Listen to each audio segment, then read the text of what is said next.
Meus irmãos, uma boa noite e a paz do Senhor Jesus. Assente-se, por gentileza. Deus abençoe a equipe aqui da terça-feira. É bom demais estar aqui para dividirmos uma palavra com os irmãos, também nos alimentarmos. Filipenses, capítulo de número 1. Capítulo de número 1. Carta de Paulo aos Filipenses, capítulo 1, e o versículo 23 e o versículo 24. Filipenses, capítulo 1, versículos 23 e versículos 24. Diz a Bíblia: ora, de um lado e de outro, eu estou constrangido, tendo o desejo de partir e estar com Cristo, o que me é incomparavelmente melhor.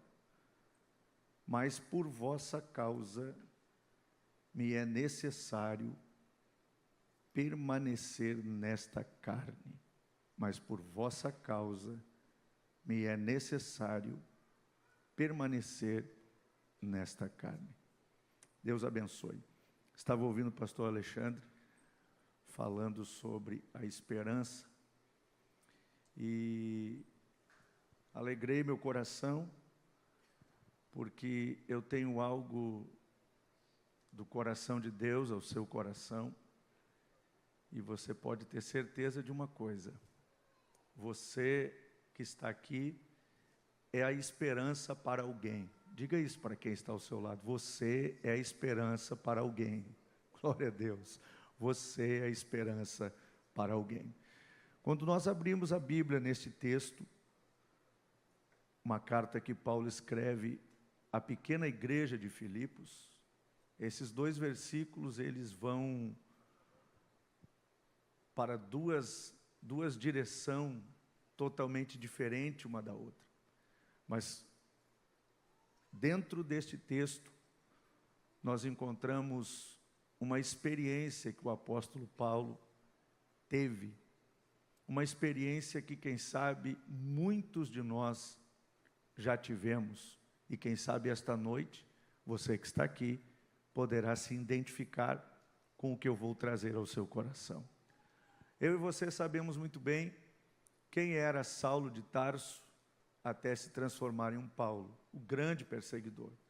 Mas a Bíblia vai dizer que este perseguidor transformou-se em um homem perseguido e transformou-se no ícone do Novo Testamento, escrevendo uma porcentagem considerável do que nós temos dentro do Novo Testamento. Um homem inspirado por Deus e um homem que viveu muitas experiências. E dentre essas muitas experiências, ele vai descrever estas experiências. Quando ele vai dar as suas credenciais, e ele vai dizer assim: eu sou da tribo de Benjamim, a tribo de Saul. Ele vai falar que era hebreu de hebreu, ele era fariseu de fariseu segundo a lei. Vai trazer todas as suas credenciais. Mas havia uma credencial que era invisível, quando ele disse: eu trago no meu corpo as marcas de Cristo. Quando ele vai falar sobre isso, ele não está falando de cicatrizes, ele está falando de marcas deixadas por experiências. E as experiências que ele passou, ele disse: eu passei naufrágio nas minhas andanças para pregar. Eu naufraguei pelo menos umas 3 vezes nos meus deslocamentos. Eu passei fome, eu passei nudez. Não que ele estava sem roupa, ele estava sem roupa adequada para o rigoroso inverno da época. Ele disse: eu passei fome algumas vezes, e eu também trabalhei com as minhas próprias mãos para não ser pesado a ninguém. E ele vai dizer: eu fui apedrejado algumas vezes, eu fui perseguido pelos de Roma, eu fui perseguido pelos religiosos, eu tive que fugir num cesto de uma cidade, eu fui aprisionado algumas vezes, fui apedrejado, fui açoitado, fiquei preso a um tronco, passei noites e noites preso. Quando você vai olhar esse histórico, e ele vai dizer assim, diante de tudo isso que ele viveu, que os olhos dele estavam em Cristo, e que a esperança dele se renovava a cada dia, porque o seu olhar estava em Cristo. Quando nós olhamos, pastor Alexandre, queridos pastores, para a biografia deste apóstolo, o grande apóstolo Paulo, você não consegue encontrar um ponto vulnerável. Quando ele descreve tudo o que ele passou, você não consegue em momento nenhum encontrar nele nenhuma vulnerabilidade. Ele era como se fosse uma rocha. A fome que ele passou não mexeu com ele, nem com suas emoções. As necessidades que ele passou também não mexeu com ele. As prisões, os açoites, as perseguições, ele diz, eu fui perseguido por Roma, eu fui perseguido pelos fariseus, eu fui perseguido até mesmo pelos meus irmãos. Quando nós olhamos para esta realidade, parece que esse homem não teve um dia de paz, e mesmo não tendo um dia de paz, ele continuou firme, marchando para a glória de Deus. Você pode dar glória ao nome do Senhor? Parece um homem inabalável. Este homem demonstra em seus escritos ser um homem inabalável, preso muitas vezes, mal compreendido muitas vezes, foi chamado de tagarela, foi chamado de um homem lunático, que a mente dele, enfim, um homem perturbado pelos seus adversários, mas a Bíblia diz que ele permanecia firme e fiel em meio a tantas adversidades. E quando eu olho para o texto da carta que ele escreve aos Filipenses, e ele, no versículo 23, ele diz assim, eu estou constrangido. Quando eu paro para olhar ele dizendo isto, eu estou constrangido. Na ocasião ele estava preso, mais uma vez. E é interessante, boa parte da sua liberdade ele esteve preso. Quando ele encontrou Cristo e passou a viver com Cristo e cumprir o chamado que o Senhor havia lhe feito, boa parte da sua liberdade ele estava preso.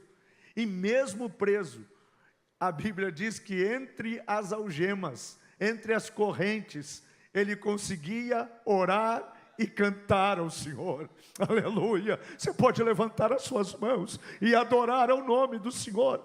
Será que nós temos esta esperança? Irmão, só quem tem esperança em Cristo consegue estar preso, aprisionado entre as correntes e conseguir à meia-noite cantar e orar. Por quê? Porque os olhos deles não estavam na justiça dos homens, seus olhos estavam na justiça de Deus. Ele não esperava por ninguém na terra, ele esperava por Deus, pois até então, tudo vinha da parte de Deus. Ele foi trabalhar com tendas na casa de Áquila e Priscila, para não ser pesado a ninguém. À noite precisava pregar, e com certeza pregava todos os dias.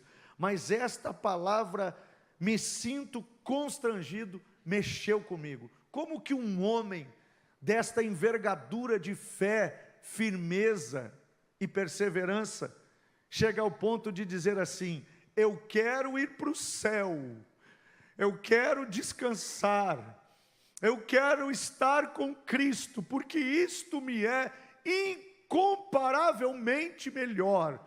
Quando eu paro para ver esta expressão de Paulo, falando que se sentia constrangido, ou seja, dentro dele estava se gerando uma batalha. Por quê? Ele tinha convicção que ele tinha uma chamada, ele tinha uma convicção que ele tinha um compromisso com Deus, Mas nós chegamos num estágio das suas perseguições, das suas batalhas, que ele está exausto.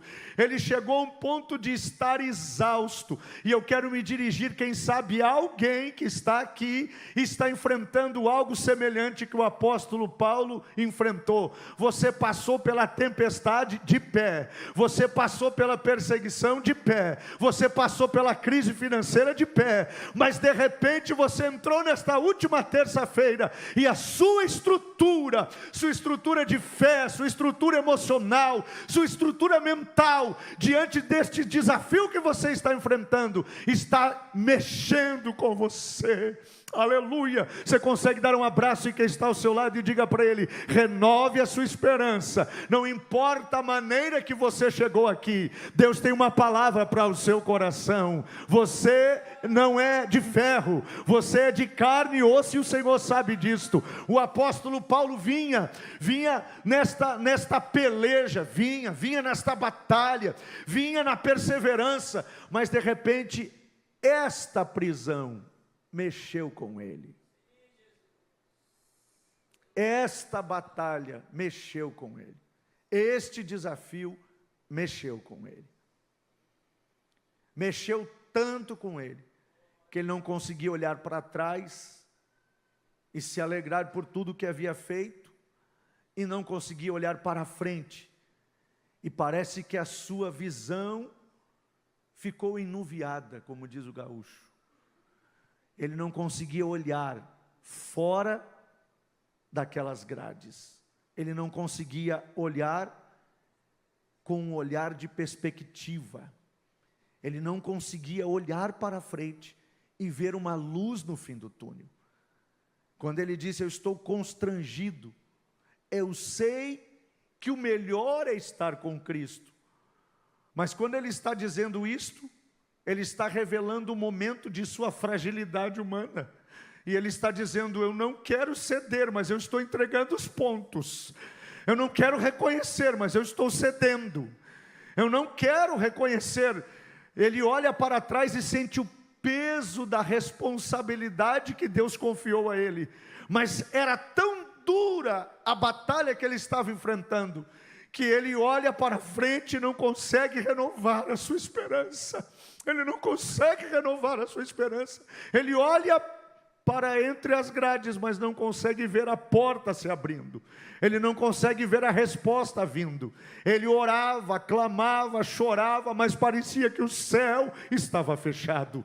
E ele diz assim: eu me sinto constrangido por desejar ir para o céu. Eu quero ir para o céu. Eu sei que eu vou entrar no céu, eu prego sobre o céu, mas eu ainda tenho obra para fazer, eu ainda tenho uma missão para cumprir, eu ainda tenho um chamado para desenvolver, mas eu estou totalmente sem forças, eu estou totalmente desgastado, eu não tenho mais força emocional, não tenho mais força física, não tenho mais força nem na minha fé. E ele diz: eu me sinto constrangido por estar assim. Eu me sinto envergonhado por ter cedido. Feche os seus olhos por 30 segundos. Parece que vejo Paulo com o semblante descaído. Parece que consigo ver este grande pai da fé, este ícone da fé, cedendo, braços caídos, mãos caídas, o semblante descaído. Não saía mais da sua boca uma palavra de esperança, não saía mais da sua boca uma palavra de ânimo, uma palavra de coragem. E ele diz: eu olho agora e a única solução para mim é o céu. Traduzindo, ele está dizendo: a morte me aguarda. Quando ele está dizendo: eu estou vendo o céu, ele não está vendo Jesus sentado no trono. Ele está entendendo e reconhecendo: acabou para mim, terminou para mim. Quem sabe ele poderia dizer: se Deus não entrar em meu juízo, se Deus não se levantar do trono e vir até mim, eu não consigo me levantar. Você não encontra ele dizendo isto, porque ele não acreditava que conseguia sair daquela situação. Mas eu queria que você fosse profeta para quem está ao seu lado. Diga para ele: a última palavra sempre foi de Deus. A última palavra sempre foi de Deus e sempre será de Deus. Diga para ele: levanta-se, se levante. É fácil falar para quem não está enfrentando o que o apóstolo Paulo enfrentou. E o pior, quem ele foi? Que obra ele fez? Ele plantou a que se tornou a maior igreja da região, Corinto. Diz os livros que Corinto chegou a ter na época 25 mil crentes. Diz a história que Corinto tinha operando entre ela todos os dons elencados pelo Espírito. Tudo que Deus podia dar a uma igreja, deu para Corinto. E no momento de dor, não veio um Coríntios, nenhum corintiano, em socorro do apóstolo Paulo, que foi o fundador daquela igreja. Paulo olhava e esperava que viesse da poderosa Éfeso alguém para lhe visitar na sua dor. A igreja de Éfeso foi sacudida, mais de 250 mil pessoas, 12 crentes entre 250 mil pessoas, nenhum dos crentes batizados com o Espírito Santo. Bastou o apóstolo Paulo chegar naquela cidade para que o mundo espiritual das trevas fosse chacoalhado. Aleluia!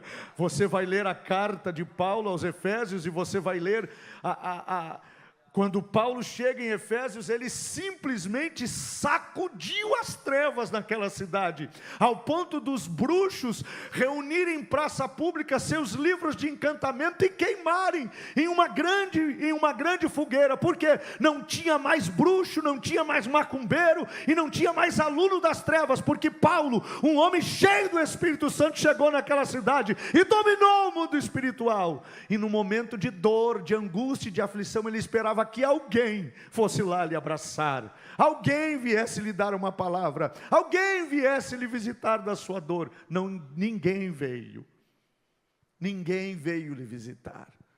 Ele esperava que alguém da tão culta Tessalônica viesse lhe dar uma palavra, viesse lhe visitar.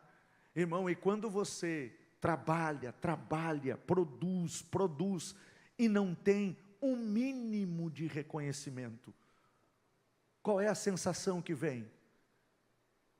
Que não valeu a pena. Imagine este gigante da fé, pastor Alexandre, chegar a este ponto. Cadê os meus filhos na fé? Não que ele estivesse atrás de aplausos, mas era um momento tão delicado da vida dele, em que estava em jogo, quem sabe, a sua própria salvação. E ele diz: eu estou constrangido, eu sei que o céu é melhor, mas eu me sinto constrangido por desejar ir para o céu. Eu estou querendo ir para o céu antes da hora, eu estou querendo ir para o céu antes do meu tempo. Eu ainda tenho forças, eu ainda tenho uma sobra de idade, eu ainda tenho, mas eu não tenho forças. Aleluia! Eu ainda tenho, eu sei que eu tenho, mas está me faltando forças para me levantar, está me faltando ânimo para me levantar, está me faltando convicção para mim continuar marchando. Aleluia! Mas de repente, a 500 quilômetros dali, irmão, tem coisas que Deus não faz a leitura das minhas palavras. Tem momentos que Deus não vai ouvir a tua palavra. Tem momentos que Deus vai ouvir o sussurro da sua alma. Tem momentos, irmão e irmãs, que Deus não vai ouvir o seu jejum, nem as suas intercessões. Tem momentos que Deus vai fazer a leitura do gemido da sua alma. Quem sabe você entrou nesta última terça-feira sem forças para orar. Quem sabe esta tem sido a sua realidade nos últimos dias. Você não tem força para orar. Quando você dobra o joelho, quando consegue, é um rio de lágrimas. Não sai uma palavra, é só o peso do que você está enfrentando. Mas eu tenho uma notícia para te dar. Deus consegue, Ele é o único que consegue ir até a divisão da nossa alma com o nosso espírito e fazer a leitura daquilo que não sai da nossa boca, mas se derrama pelos nossos olhos. Você pode levantar as suas mãos e glorificar ao Senhor. Ainda há esperança para quem está na presença de Deus. Ainda há esperança. E de repente, aproximadamente 500 quilômetros do local onde ele estava encarcerado, uma pequena reunião. Não tinha mais do que 15, porque era o que tinha na igreja. A menor de todas, a cidade de Filipos e a pequena igreja de Filipenses, dividida entre a terceira idade, um número bem considerável entre os 15, um pequeno grupo de jovens e homens, chefes de família, envolvidos com o trabalho material. E lá, entre 15 pessoas, a 500 quilômetros dali, o Espírito de Deus tocou em um cidadão. Não tinha 20 anos em pleno vigor físico, não tinha 30 a 40 anos em sua perfeita estrutura emocional. Mas o Senhor encontrou no meio dos 15 um vovô, aleluia, 87 anos. Seu nome, um nome estranho, não citado muito nas nossas pregações. Seu nome, Epafrodito, um nome esquisito, mas que quando tomaram conhecimento, quando ficaram sabendo da situação do grande pai na fé, a Bíblia diz que não demorou muito. Reuniram-se,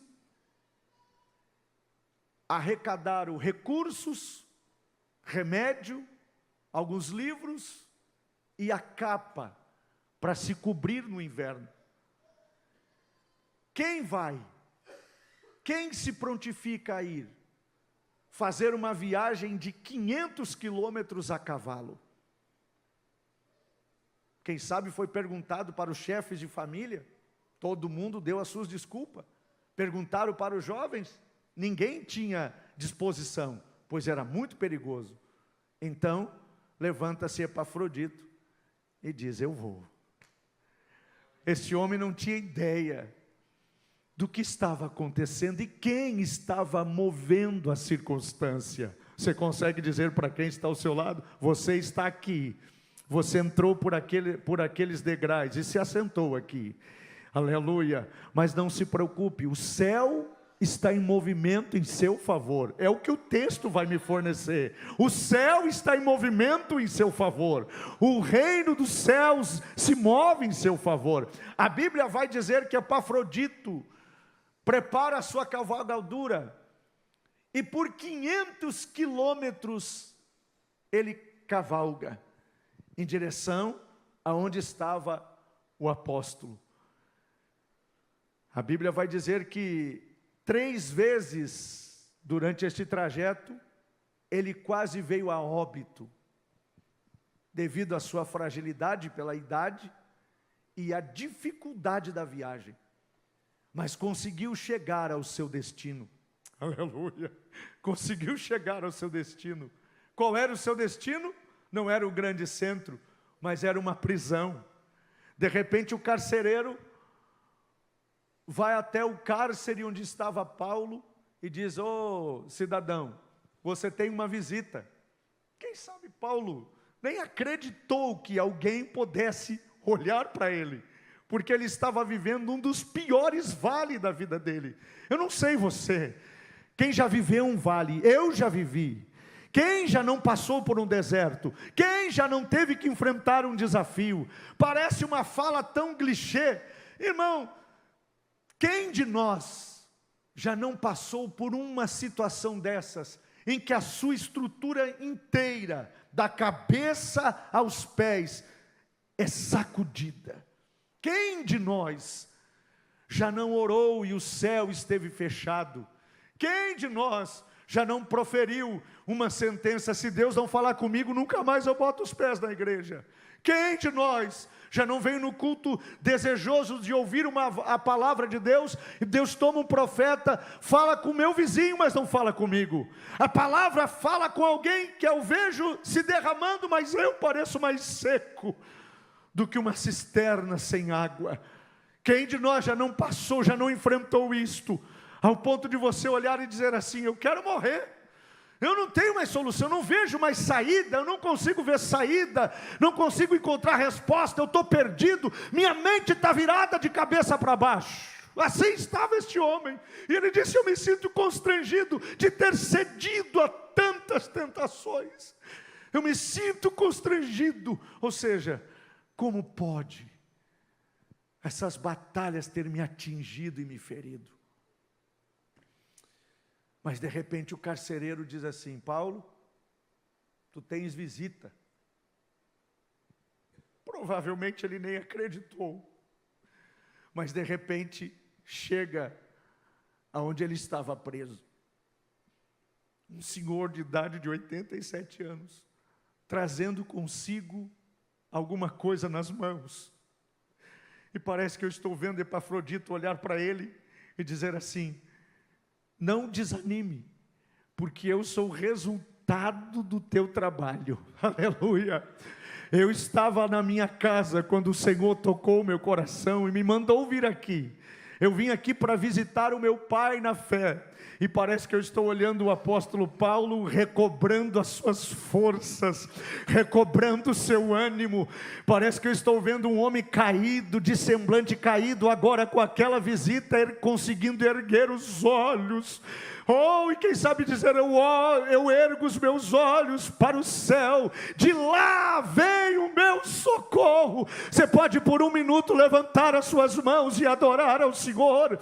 Eu não sei o que é que você necessita, mas eu tenho uma notícia para te dar: a esperança. A Bíblia fala da esperança, foi falado na abertura deste culto, durante este culto, é a esperança. Quem sabe lá no fundo, por detrás daquela casca seca que estava vivendo o apóstolo, ainda havia uma pequena centelha de esperança, e esta centelha de esperança moveu o braço de Deus. Você pode abrir a sua boca e adorar ao Senhor. Posso ouvir você adorar o nome do Senhor.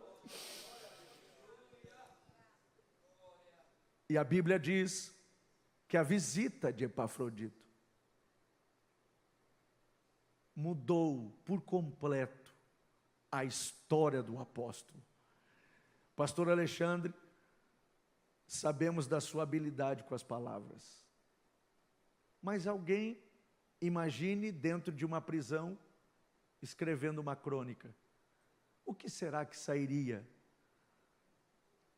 das mãos de Paulo, na situação em que ele estava?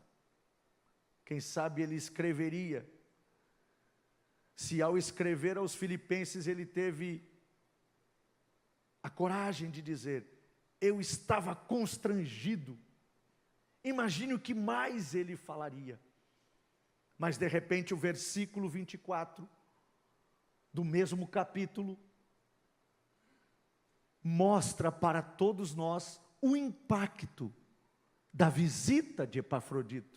Porque no versículo 24 ele vai dizer: mas por vossa causa, ó Filipenses, eu me levantarei e permanecerei nesse corpo até o dia em que o Senhor me chamar. Oh glória, maravilha. E quando eu paro para olhar isto, eu vejo a carta. Então, de dentro da prisão ele redige uma carta, a carta que ora eu li, e ele começa a escrever nesta carta. E para mim finalizar, ele diz assim: olha, eu sei tanto viver humilhado, como também ser honrado. De tudo em todas as circunstâncias eu já tenho experiência, tanto a ter fartura como de fome, assim como ter abundância e escassez. Mas uma coisa eu sei, eu posso todas as coisas naquele que me fortalece. Se naquela hora no cárcere perguntasse para ele alguma palavra de fé, quem sabe ele não teria. Mas por que ele diz, eu posso todas as coisas? Porque alguém entrou na história dele e reviveu ele das cinzas. Pois eu venho aqui como profeta lhe dizer, não se preocupe, Deus vai enviar alguém no seu caminho, e quem sabe está aqui para reavivar a sua fé, para reavivar a sua esperança. Você está entendendo o que Deus está falando com você? Quem sabe você não tem necessidades financeiras, quem sabe você não tem necessidade de saúde, mas você tem necessidade que alguém vá na sua dor, na sua angústia, e eu venho como profeta de Deus lhe dizer, esta pessoa está chegando no seu vale, esta pessoa está chegando na sua história, prepare-se. E ele escreve mais, ele dá o segredo de todas as coisas, e aqui eu finalizo. E eu quero convidar você a estar de pé. Ele escreve o segredo de tudo. Ele diz como ele conseguiu vencer aquele vale.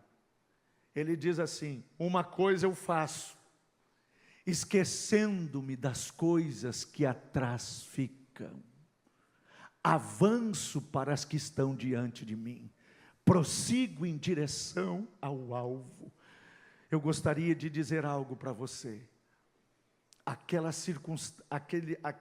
série de circunstâncias que ele passou, poderiam ter deixado marcas profundas em seu entendimento. Quem sabe uma traição, seja da aliança, seja em uma sociedade, quem sabe a perca de um ente querido, quem sabe uma traição no trabalho, na escola, na família, ou quem sabe até mesmo no ministério, na igreja. Somos de carne e osso. Quem sabe, feche os seus olhos, dentro da sua alma, no compartimento secreto do seu ser, há algo que você nunca conseguiu superar. Aleluia! Quem sabe você vai até um certo ponto, e de repente você, quando visualiza uma situação semelhante àquela que lhe paralisou, você pode estar vindo numa crescente, mas de repente tem algumas situações que você não pode enfrentar, porque quando você enfrenta, parece que reaviva tudo, reacende tudo de novo, e você volta a sentir aquele peso de novo, e as consequências daquilo. Mas Paulo, ele dá o segredo: eu estive preso, passei fome, fui traído, fui perseguido, mas uma coisa eu faço, me esqueço das coisas que atrás ficam. E eu venho aqui finalizar para lhe dizer, tem vales que nós temos que dar um ponto final, tem situações que nós temos que nos levantar e pôr um ponto final, e Paulo só conseguiu dar um ponto final, porque entendeu que era humano e que precisava de ajuda. E a ajuda veio em tempo oportuno, foi a visita daquele ancião. E eu quero orar esta noite com você, mas de forma diferente. Eu quero que você abrace a pessoa que está ao seu lado, para você orar com ele e dizer para ele assim: eu quero ser o consolo para você. Eu quero ser um instrumento para reviver, te reacender, reanimar as suas forças. Aleluia! Uma presença de Deus aqui. Quem sabe você é batizado com o Espírito Santo, e quem sabe devido a tantos embates da vida, você nunca mais foi renovado no Espírito. Quem sabe você é um pregador que está sentado me ouvindo, não porque não tem oportunidade, porque não tem mais força. Quem sabe você é um levita, um cantor, alguém, um líder, mas muitas situações te apagaram, te levaram para o vale, te levaram para um lugar escuro, e você está aqui só de corpo, porque a mente, a alma e o espírito, quem sabe, estão longe daqui, e você sente-se fragilizado. Mas eu tenho uma notícia para te dar: Deus vai usar esta pessoa que está ao seu lado, ou Deus vai colocar alguém no seu caminho para te reavivar, para te reavivar novamente a chama. Vamos orar. Nosso Deus e nosso Pai que está nos céus, diante da sua presença, Senhor, nesta terça da palavra, agradecido, Senhor, pela oportunidade de ser um profeta esta noite. Senhor, um profeta que não diz assim, diz o Senhor, meu Deus, mas um profeta da tua palavra. Senhor, olha para a história de cada um que está aqui. Quem sabe tem aquele que conseguiu superar os seus vales, quem sabe tem alguns que conseguiram superar as suas batalhas. Senhor, quem sabe tem alguns que, como Paulo, esqueceram das coisas que ficaram para trás, ou seja, Senhor, nunca mais lembraram-se das dores que tiveram e de quem causou as dores. Mas, Senhor, olhe agora para aquele e para aquela que tem dificuldade, Senhor, de dar um ponto final no passado, está preso ao passado. O passado, Senhor, é como um jugo sobre os seus ombros, não consegue prosperar, não consegue ser feliz, não consegue, Senhor, evoluir como pessoa, e nem crescer na graça e no conhecimento, porque carrega um fardo, está atado a um fardo invisível. Começa a quebrar este fardo agora, começa a quebrar estas correntes invisíveis, começa a quebrar esta redoma de vidro espiritual invisível, Senhor, e que seja liberto, livre, para a glória do teu nome. Possa dizer, vamos dizer todos juntos: tudo posso. Vamos lá no 3, 1, 2, 3, tudo posso naquele que me fortalece. Você pode aplaudir ao Senhor?